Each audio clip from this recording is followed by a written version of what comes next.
So what's going on, guys? Welcome back to the channel. Fancy seeing you here. So right now, obviously filling in my water bottle. My fancy new water bottle, mind you, that I had to spend $250 plus through Uline to get. But we're heading over to Doge's house here in a moment, and yeah, he's got some problems with the K-swap in his car. He may have jump timing, maybe a bad VTC gear, but let me kind of show you what he brought me over to try and help him fix the other day that didn't come out so well. Yeah, it's no bueno.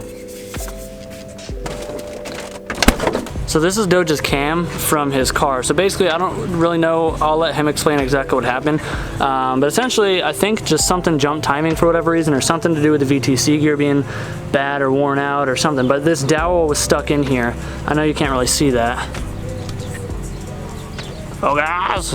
Yeah, that dowel. So we tried doing the whole washer weld and nut trick thing, and it didn't turn out so well. So he already anticipated having to buy a new cam, so he already got everything ordered up, got new timing components like chain and all that stuff. So we're gonna run over, I'm gonna learn how, and we're gonna teach you guys, hopefully, how to do this stuff. And it'll, yeah, it'll be good. Hopefully Doge's car will run better after that, or run how it was supposed to. Also, I ordered a bunch of bubble wraps, that way I could, you know, ship these bars a little bit better. Well, a little bit more nicely packed. And I got tired of buying bubble wrap at Walmart because it's like 10-15 bucks. And you don't get much. So I went through Uline because that's where I get my boxes from, and I didn't read the dimensions, I just chose the cheapest bit. But I also wondered why it had to be shipped via freight and not UPS like everything else I ordered for them. Well, it turns out that I got a shit ton of bubble wrap. So this thing is literally like bigger than a hay bale. So they sell it in minimum bundles, and the bundle happened to be a minimum of 3, and I think I got 4 on accident. So it was like 140 bucks, but that is 4 rolls of 12 foot or 12 inches wide by 375 foot long a piece. So I got basically a quarter mile of bubble wrap.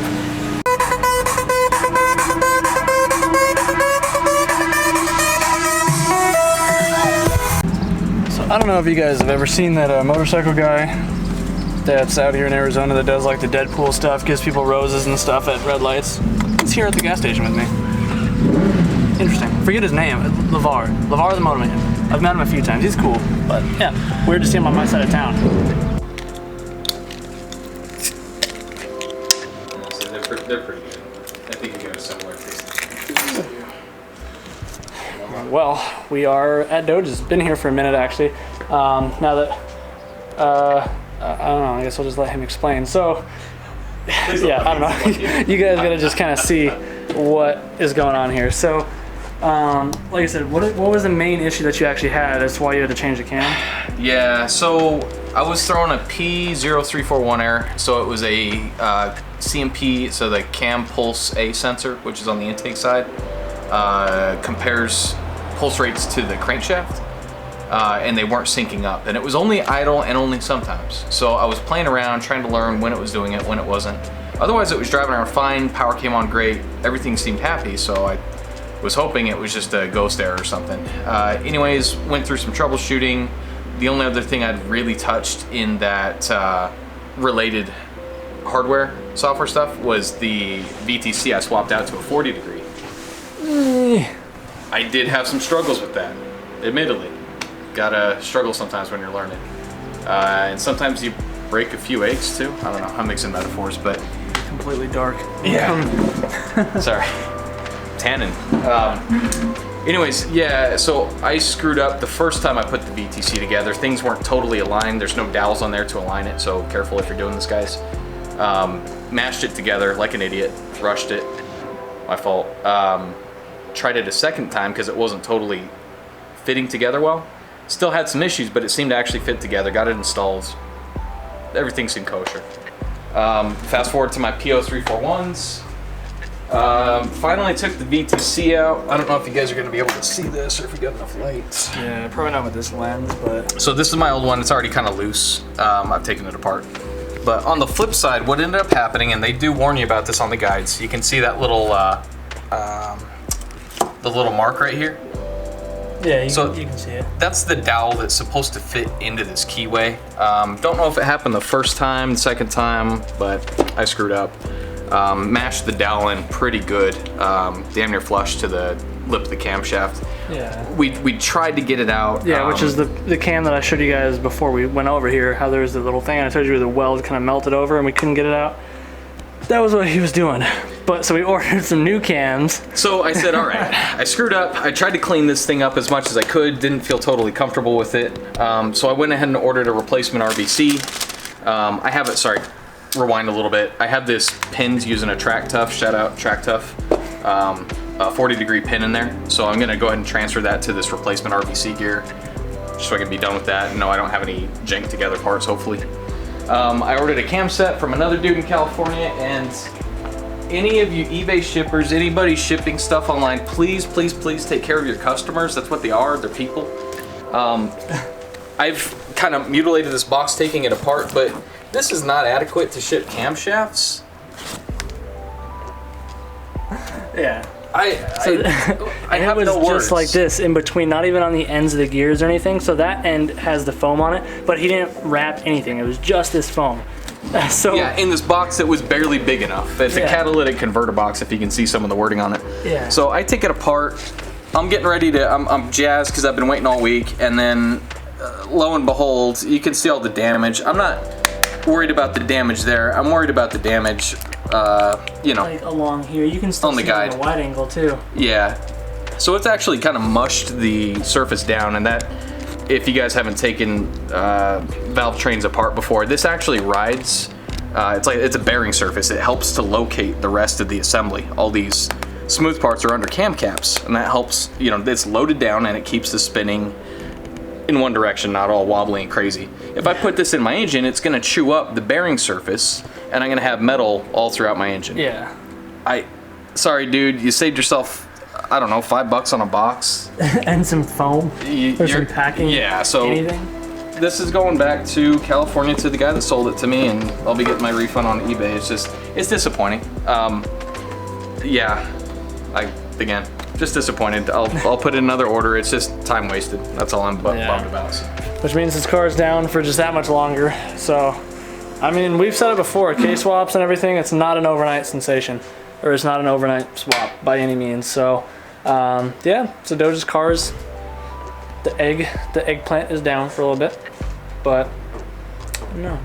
So we won't be doing that, what I said in the video, where we're doing the timing stuff. Because he called me as I was up the street. He was like, oh, so I just got home and I opened this box, and sorry to tell you, but kind of wasting your time coming over. I was like, well, screw it, I'm already on my way. Like, I'm right here. Just come over and hang out, have a beer or something. So that's what we're doing. Hopefully you guys don't mind. Also, I want to give a huge shout out to the few of you that since the last video, I think I got 3 shirt orders since last night. So that is hugely thankful. And I saw you guys can leave notes or whatever on the big time when you order. And I saw somebody had mentioned that they didn't even know I had them. So I try to mention in every video. Usually I have a little thing slide on the screen with the shirt logo or whatever. And the big cartel link is in the description. So again, that is the best way to support the channel, guys. If you want to help, is buy merch, sign up for the Patreon, stuff like that, because that's mostly how I make money. Because I mean, honestly, ad revenue, unless you're somebody like, I don't know, even Zosh, like, well, I don't want to use him for an example because I don't know what he makes on YouTube monthly, but it's not as much as you guys think when you're just normal people like me. Let's put it that way. So it covers a couple of my bills, but let's not say they're big bills. But I also want to let you guys know that on May 29th at Pikes Peak International Raceway, I plan to be out there with a buddy of mine. You guys remember Chris Carey? He has his own YouTube channel. He used to have the MR2 and the Accord wagon and stuff we did some videos on. He's actually been making some big moves since he's been back in Colorado, doing a bunch of stuff with clothing, car meets. He hosts a slushy meet, I think it's called, every week, and it's grown from like a couple of people to like 150, 200 cars every event or whatever every week. So it's really crazy for him. So he invited me out to this little thing. He's co-hosting, co-sponsoring something. So if you guys want to come hang out, have a good time, meet me. Doge is going. It's a weekend, May 29th. It's a Saturday. I got time to burn. Okay, so yeah, you meet the infamous Doge. Yeah, I for sure though at least plan to be out there with the S2000. So yeah, come hang out, have a good time. And also I would bring merch, but I don't make my own shirts, which is also the thing I want to mention to you guys. I don't make the shirts, and shipping is delayed because everybody and their mom feels like dick riding the unemployment stuff right now. So nobody wants to show up for work, so they are short staffed. So if you guys do order a shirt, don't expect to get it within 3 days. I just ordered one for myself, and it's taken about 2 weeks about 2 weeks for me to get. So just be a little bit patient. It might show on the website when you order, I'm not sure. But yeah, heads up. Also, thank you. Also, one more thing. So a lot of you guys tend to buy stuff off of Amazon, and I happen to be one of them too. But if you want to help support the channel, also, I have a link now in my description of items that I choose to use the most. So far I've only linked a few basic items. So I've got my basic camera equipment. I've got my most favorite power tools that I use, like my Impact, my Milwaukee bits and stuff. And I've got my welders on there, since I get a lot of questions on the welders and stuff. So if you guys want to buy any of that, if you have any interest in any of that stuff for yourself, please use the affiliate links in my description, because then I get a little bit of a commission from it.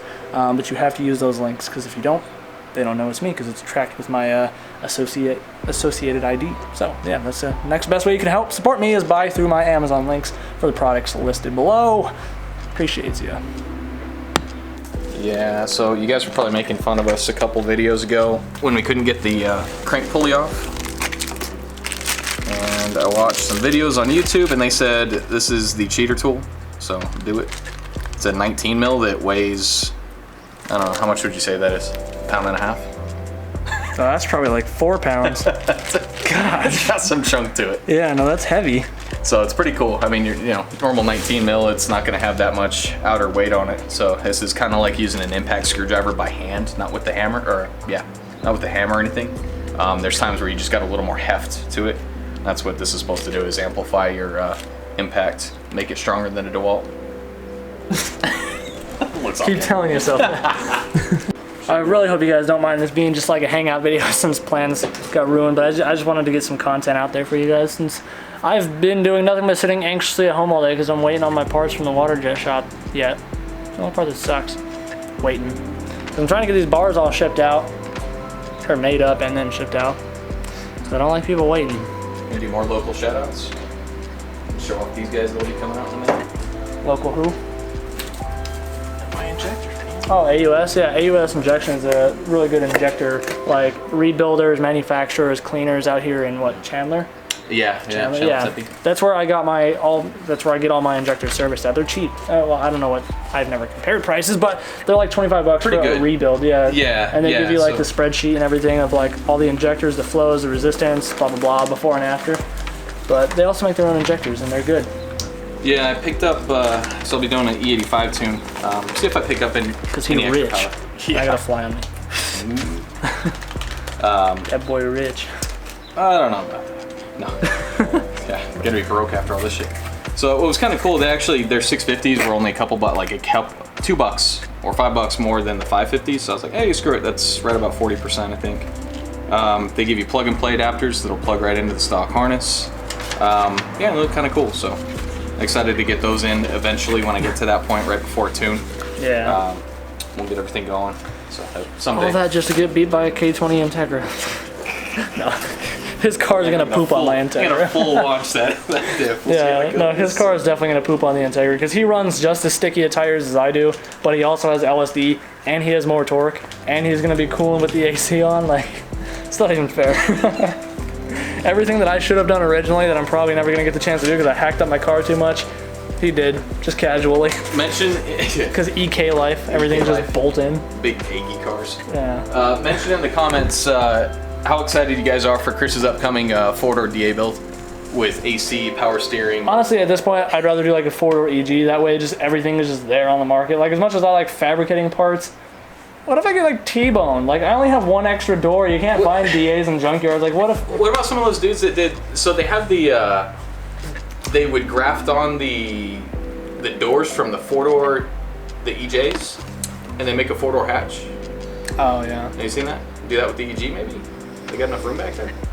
I don't know. I just saw a 4-door EG today over by my brother's house, and I went to go do a detail with him that looked cool. Yeah. It was riced out. Oh, well, not riced. It was clean. It just sounded like clapped ass cheeks because it was like straight pipe D series, and it was like slammed on stockies. But the body itself was clean. Like, I don't know. Can't knock it. Just sounded like doo-doo. Yeah. I don't know. What do you guys think I should do? Because I'm really torn between doing a drift car, because my girlfriend really, really wants to start drifting, and Tommy from Superior Custom Garage may have an E46 chassis shell I can scoop, but I kind of want to just do another case swap because I have a K at the house, and I mean I could case swap the BMW, but that's also probably $10,000 in parts and wiring and blah blah blah that I have to do.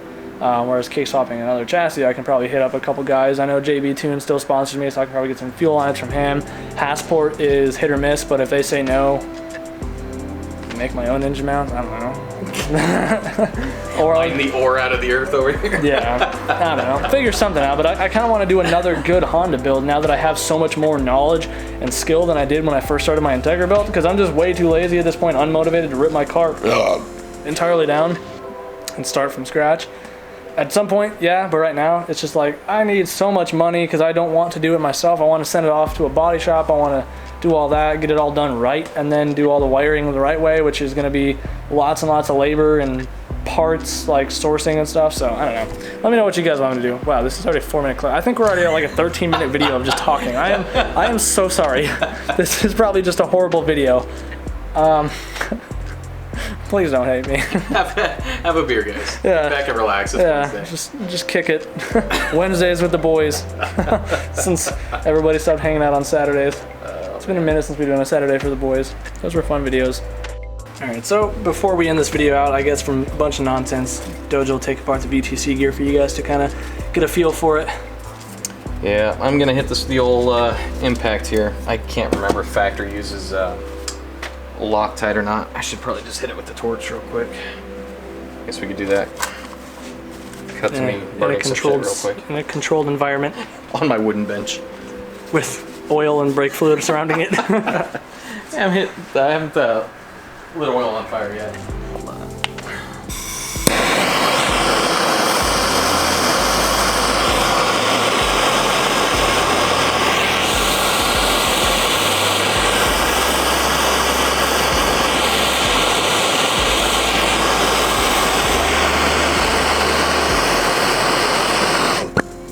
Grab my gloves before I regret it. Dang, I wonder who built this exhaust. It's a pretty one. It's all fancy. I got it in there snug. I'm just going pretty light. I got it on like 1 or 2 here. I'm trying to show off to Chris a little bit. These are on, I want to say they're 8.9 foot-pounds. Please fact check me before you torque your stuff. But I had a hell of a time. I actually rounded one of the first bolts I was trying to remove doing it by hand because I'm like... It doesn't help that it's like the security torques or whatever. Yeah, and I don't think, like this is a normal Torx bit. I don't think, if you can zoom in on that, I feel like these aren't normal Torx. They're a little round. Like it snaps in there okay, but it doesn't seem quite right. You can see the one that I kind of rounded out there. Yeah. So I do recommend using impact, just light force on it. And then if you can heat it up beforehand, just in case. And they come out pretty easy. But yeah, I put blue Loctite on them when I reassemble them. You can see it's already kind of springing up. There's a little spring and plunger assembly in there. So just be mindful for flying parts. Alright. So that's off. You can see the plunger there. Just fell over. And my little spring is still hanging out there.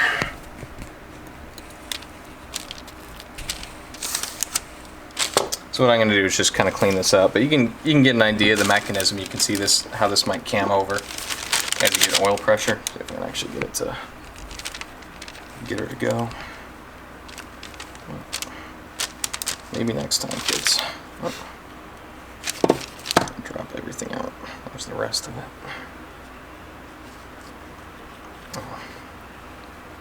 So I'm sure there's going to be a ton of videos on people that actually like machine out the 25-degree ones and stuff. What I've got here is the other way, where you can just take a 50 and you make it smaller. I think these were pins of varying diameters from Track Tough or a couple different companies for like 20-30 bucks. That's pretty much it. What somebody did was they went in with calipers and they figured out the measurement for what the travel needed to be reduced by when it cams over. So basically, once you get this guy assembled, you'll take the pin, and Rob from Track Tough's given all the instructions on where to place it and how to reassemble it, which is nice. So basically, you'll have it in here. It'll with the I think it's centripetal force from the engine spinning, it'll force this guy outwards away from the middle into the corner. So it keeps falling over on me, but it'll actually be shoved up into the corner there. And you can see it mechanically keeps it from advancing anymore. So it's a safety mechanism in case you don't want to just rely on the software limits in Honda or K-Tuner to keep the cam from over advancing, and you just want to stay safe. Read a few articles. They say 40 to 45 degrees is pretty much as you really need when you're running the stock cams on the K24 setups anyways. So better safe than sorry, not blow up your engine. You know, try and take care of it. So there you guys have it. I thought that was actually pretty interesting myself, since, I mean, I've never dissected that, and obviously if you guys watch my channel regularly, you know that I'm not super mechanical when it comes to internal engine work, so this is actually really cool. But yeah, so hopefully you guys enjoyed this video. Again, I'm sorry that it was so much talking and just BSing instead of doing work, but we tried. He just keeps getting tough lucked on a lot of this K-swap stuff, but I don't know, soon, very soon we'll have all the K-swap cars out, doing some, I don't know, comparing them. I still got to make a video on comparing DJ's K20 CRX to my Integra, even though I know his is faster because of weight and all that, but whatever. Hopefully you guys enjoyed the video. If you did, be sure to let me know in the comments down below. If you're new to the channel, hopefully you've considered subscribing, and just, I hate to repeat myself, but again, if you want to help support the channel, I do have merch in my big cartel, which is in the description. I also have affiliate links on my Amazon, to my Amazon pages or whatever, for the tools and camera equipment that I use the most. So anyways, guys, do what you love, forget about the rest, and we'll see you in the next one. Peace out.